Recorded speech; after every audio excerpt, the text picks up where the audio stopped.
আসসালামু আলাইকুম রহমতুল্লাহি ওয়া বারাকাতুহু। সম্মানিত দর্শক, আলোচনার শুরুতেই শিরোনাম নিয়ে কিছু বলা আবশ্যক। এখানে ভারতের হিট লিস্টে জামাত। আমাদের দেশে হিট লিস্ট শব্দটি সাধারণত নেতিবাচক অর্থে ব্যবহৃত হয়। কাউকে টার্গেট করা, কাউকে ধ্বংস করা, কাউকে মেরে ফেলা। সাধারণত এ সকল বিষয়ে বোঝানোর জন্য সংবাদপত্রগুলো সাধারণত হিট লিস্ট শব্দটি ব্যবহার করে। কার্যত হিট লিস্ট শব্দটি মূলত কাউকে গুরুত্ব সহকারে বিবেচনা করা, কারোর সঙ্গে সম্পর্ক স্থাপন করা এবং কাউকে একেবারে জোরাজুরি করে তার সঙ্গে একটি সম্পর্ক স্থাপন করার নামও অনেক ক্ষেত্রে হিট লিস্ট হয়ে যায়। তো সেই অর্থে দিল্লির সঙ্গে, ভারতের সঙ্গে, নরেন্দ্র মোদীর সঙ্গে বর্তমান জামাতের সম্পর্কের যে একটা নতুন দ্বার উন্মোচিত হয়েছে, এটি বোঝানোর জন্য আমি মূলত এই হিট লিস্ট শব্দটি ব্যবহার করেছি। আজ থেকে বহু বছর আগে আমার যতটা মনে পড়ে, যখন কাদের মোল্লার ফাঁসি নিয়ে খুব আলাপ আলোচনা হচ্ছিল, ঠিক ওই সময়টাতে আমি একটা পত্রিকা বের করতাম, অনলাইন পত্রিকা, যেটির নাম ছিল dnews.com, মানে differentnews.com। 2011-12 সনে যারা পাঠক ছিলেন তারা জানতেন যে এটি ওই সময়টাতে খুবই জনপ্রিয় একটি অনলাইন মাধ্যম ছিল এবং অ্যালেক্সাতে র্যাঙ্কিংয়ে এটি প্রথম 5টি শীর্ষ সংবাদপত্রের মধ্যে আমার এই পত্রিকাটি ছিল। তো সেই পত্রিকাতে প্রায় প্রতিদিনই এই চমকপ্রদ নিউজগুলো আমি দিতাম। তখন একবার একটা নিউজ করেছিলাম যে জামাতের নেতাদের যে যুদ্ধ অপরাধের বিচার হচ্ছে, এই বিচার প্রক্রিয়া প্রভাবিত করার জন্য জামাত সারা দুনিয়াতে লবিস্ট নিয়োগ করেছে এবং ভারতেও তাদের লবিস্ট নিয়োগ করা হয়েছে। তো এটা যখন ছাপা হলো, একেবারে হই হই রই রই কাণ্ড চারিদিকে। কেউ বিপক্ষে বললেন, কেউ পক্ষে বললেন। যারা পক্ষে বললেন তাদের বক্তব্য ছিল যে জামাতের সঙ্গে ইন্ডিয়ার সম্পর্ক হতে পারে, জামাতের পক্ষে সবকিছু সম্ভব। আবার অন্যদিকে যারা বিপক্ষে তারা সেই চিরাচরিত ভাষায় গালাগাল, এবং অবাকের ব্যাপার হলো যে জামাতের লোকজন এখন যত চমৎকার ভাষায় গালাগাল করতে পারে, অশ্লীল অসভ্যতায় তারা বিশ্ব রেকর্ড তৈরি করে ফেলেছে। ঠিক এতটা দক্ষতা তখনও হয়নি 2011-12 সালে, কিন্তু তারপরেও তারা ওই সময় গালাগাল দিত। আমার একটা ইউটিউবে আমার একটা ভিডিও আপলোড হয়েছিল, পার্লামেন্টে জামাত বিরোধী একটা বক্তব্য দিয়েছিলাম। সেই বক্তব্যটার কমেন্টে গিয়ে আপনি দেখতে পারবেন যে ওই সময়টিতে জামাতরা কীভাবে গালাগাল করতো। একদিকে তাদের, বা আমি যে সময়টাতে ফাঁসি তখনও হয়নি, জামাতের বিচার প্রক্রিয়া শুরু হয়নি, পার্লামেন্টে আমার প্রথম বক্তব্যর মধ্যেই 2009 বা 10 সনের প্রথম দিকে আমি ভাষণটা দিয়েছিলাম। কিন্তু আজকের জামাতের যে গালাগাল বা যা কিছু, ওটা 2009-10 সনে কেমন ছিল তখন ওই ভিডিওটা দেখলে আপনারা বুঝতে পারবেন। তো যেটা বলছিলাম যে জামাত ভারতের সাথে সম্পর্ক স্থাপন করার জন্য লবিস্ট নিয়োগ করেছে। তো এই ঘটনা পরবর্তীতে যখন 2015 বা 16 সনে জামাতের সঙ্গে ভারতের কী সম্পর্ক, কোন পর্যায়ের সম্পর্ক, সেটা চাক্ষুষ দেখার সুযোগ হয়েছিল। আমি শুধু এতটুকু বললাম। জামাত এই যুদ্ধাপরাধীদের যে বিচার, সেই বিচার প্রক্রিয়াতে ভারতের সহযোগিতার জন্য তাদের বড় বড় নেতাদেরকে এই যুদ্ধাপরাধের দায় থেকে মুক্ত করার জন্য করেনি এহেন চেষ্টা নেই, কিন্তু জিনিসগুলো কাঁচা হাতে তখন হ্যান্ডেল হয়েছে।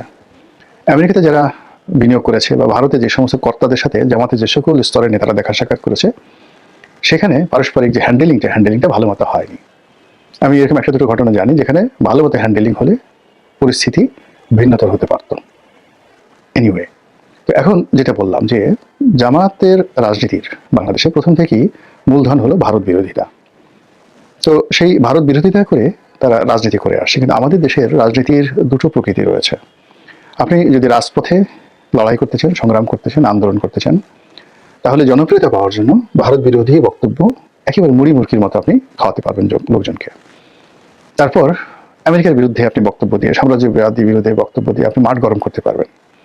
কিন্তু যেই মুহূর্তে আপনি ক্ষমতায় যাবেন, বা আপনি যদি সত্যিকার অর্থে ক্ষমতায় যেতে চান, যে কোনো মূল্যে আপনাকে ভারতের সঙ্গে এবং আমেরিকার সঙ্গে সম্পর্ক রক্ষা করতে হবে।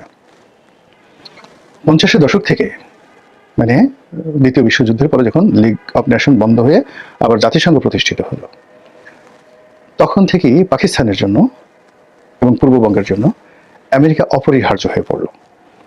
একই সঙ্গে ভারতের সঙ্গে বিরোধিতা অপরিহার্য হয়ে পড়লো বটে, কিন্তু 1971 সনের মুক্তিযুদ্ধের পর ভারতের সঙ্গে সম্পর্কটা আমাদের জন্য অনিবার্য হয়ে পড়েছে। বঙ্গবন্ধুর মৃত্যু, ভারতের সাথে সম্পর্ক স্থাপন করতে না পারার ব্যর্থতা, 1996 থেকে 2001 সনে শেখ হাসিনার ট্রিমেন্ডাস কর্মকাণ্ড, অসাধারণ ভালো কর্মকাণ্ডের পরেও তিনি ভারতের অসহযোগিতায় ক্ষমতায় আসতে পারেননি, এটা তিনি পার্লামেন্টে দাঁড়িয়ে বলেছেন। তারপর সেন্ট মার্টিন আমেরিকা চাচ্ছে বাংলাদেশের কাছে, এটা বাংলাদেশ দিতে পারেনি বা শেখ হাসিনা দিতে পারেনি, এজন্য তাকে চলে যেতে হয়েছে বা চলে যেতে হবে। এবং তিনি সেটা ডিক্লেয়ার করেছিলেন যে আমি বঙ্গবন্ধুর কন্যা, আমার ক্ষমতা দরকার নেই, কিন্তু আমি দেশ বিক্রি করে ক্ষমতায় আসতেও পারবো না, থাকতেও পারবো না, যেতেও পারবো না, যা হয় হবে। তো এখন এই যে গত 10 মাসের যে বাস্তবতা, তার আগে আরো 7 মাসের বাস্তবতা, অর্থাৎ আগস্ট মাস থেকে আজ অবধি প্রায় 17 মাস হয়ে গেল। এই 17 মাসের যে রাজনীতি, এখানে আওয়ামী লীগ খুব ভালো করে বুঝে গেছে যে তাদের কি ভুলগুলো হয়েছিল। বিএনপি ঘুরে দাঁড়ানোর চেষ্টা করছে, জামাত ঘুরে দাঁড়ানোর চেষ্টা করছে, আর বর্তমান সরকার তারা হাড়ে হাড়ে অনুভব করছে যে ব্যর্থতাটা কোন পর্যায়ে পৌঁছে গেছে এবং এখান থেকে আসলে ঘুরে দাঁড়ানো সম্ভব কিনা সেটা নিয়েও তারা গবেষণা করছে। তো সেই অবস্থাতে রাজনৈতিক দলগুলোর একটা ভিন্ন ভিন্ন কৌশল থাকে। জামাতেও সেই কৌশল অবলম্বন করছে। তাদের সঙ্গে পাকিস্তানের ঐতিহাসিক সম্পর্ক, তুরস্কের সঙ্গে কৌশলগত সম্পর্ক, সৌদি আরবের সঙ্গে কৌশলগত সম্পর্ক, এই সম্পর্কটি হয়তো অর্থনৈতিকভাবে কিংবা তাদের যে নীতিগত যে সকল সিদ্ধান্ত রয়েছে বা তাদের যাকে বলা হয় অ্যামিউজমেন্ট, সেই পলিটিক্যাল অ্যামিউজমেন্ট, রাজনীতির যে বিনোদন, সেই বিনোদনের জন্য এই সকল রাষ্ট্রের সাথে সম্পর্ক হয়তো কাজে লাগবে। আপনি একটা ভ্রমণে গেলেন, রাজকীয় মেহমান রূপে মক্কা মদিনাতে সফর করলেন, তুরস্কে সরকারি ভিসাতে গেলেন, 15 দিন সেখানে একটা প্লেজার ট্রিপ করে আসলেন, এটাকে বলা হয় পলিটিক্যাল অ্যামিউজমেন্ট। চায়না এই কাজগুলো করে খুব বেশি। বিভিন্ন দেশ থেকে তাদের পছন্দের মানুষদেরকে চীন দেশে নিয়ে ভীষণ রকমভাবে তারা আদর করেন, আপ্যায়ন করেন। আমি চীনের রাষ্ট্রীয় অতিথি হিসেবে একবার সেখানে গিয়েছিলাম, আমি জিনিসগুলো দেখেছি। কিন্তু ভারতের সঙ্গে যে বাংলাদেশের পলিটিক্যাল পার্টিগুলো, রাজনীতির যে সম্পর্কগুলো, এগুলো আসলে মানে বিকল্প নেই। এই সম্পর্কগুলো করতেই হবে আপনাকে, যদি আপনি ক্ষমতায় যেতে চান এবং ক্ষমতায় থাকতে চান। স্বাধীনতার পর থেকে বাংলাদেশের অনেকের সঙ্গে ভারত সম্পর্ক করার চেষ্টা করেছে, কিন্তু কার্যত যেটা বাস্তবতা ভারতের জন্য নির্মম অভিজ্ঞতা, সেটা হলো একমাত্র জাতীয় পার্টি ছাড়া ভারতের সঙ্গে কেউ বিশ্বস্ত আচরণ করেনি। জাতীয় পার্টি এরশাদ সাহেব প্রথম দিন থেকে একেবারে মৃত্যু পর্যন্ত, আবার এরশাদ সাহেবের পর তার যে ভাই, যিনি এখন জিএম কাদের আছেন, জাতীয় পার্টির প্রেসিডেন্ট, আর তার যে সেক্রেটারি, মানে ওনারা সবসময় ভারতের সঙ্গে একটি বন্ধুত্বপূর্ণ এবং বিশ্বস্ত বন্ধুত্বপূর্ণ সম্পর্ক রক্ষা করার চেষ্টা করছে। ভারতের যদি সামর্থ্য থাকতো তাহলে জাতীয় পার্টিকেই কিন্তু তারা ক্ষমতায় রাখত। এবং দেখুন এখন ভারতের যতটুকু লিঙ্ক রয়েছে বাংলাদেশের বিভিন্ন রাষ্ট্রীয় মাধ্যমে, তারা সেই গত 17 মাসে জাতীয় পার্টিকে যেভাবে নিরাপত্তা দিচ্ছে, যেভাবে অপরিহার্য করেছে, এবং রাষ্ট্রীয় শক্তিগুলো কোনো অবস্থাতে জাতীয় পার্টির উপর তাদের খড়গ তারা চাপাতে পারছে না। এবং জাতীয় পার্টির সব গ্রুপগুলো, অর্থাৎ যেগুলো ভেঙে গেছে, যে মূল যে শক্তিগুলো যারা আছেন, আনিসুল ইসলাম মাহমুদ, ব্যারিস্টার আনিসুল ইসলাম মাহমুদ, কাজী ফিরোজ রশিদ, মুজিবুল হক চিন্নু, শহীদুর রহমান ট্যাপা, তারপর যাকে বলা হয় রুহুল আমিন হাওলাদার,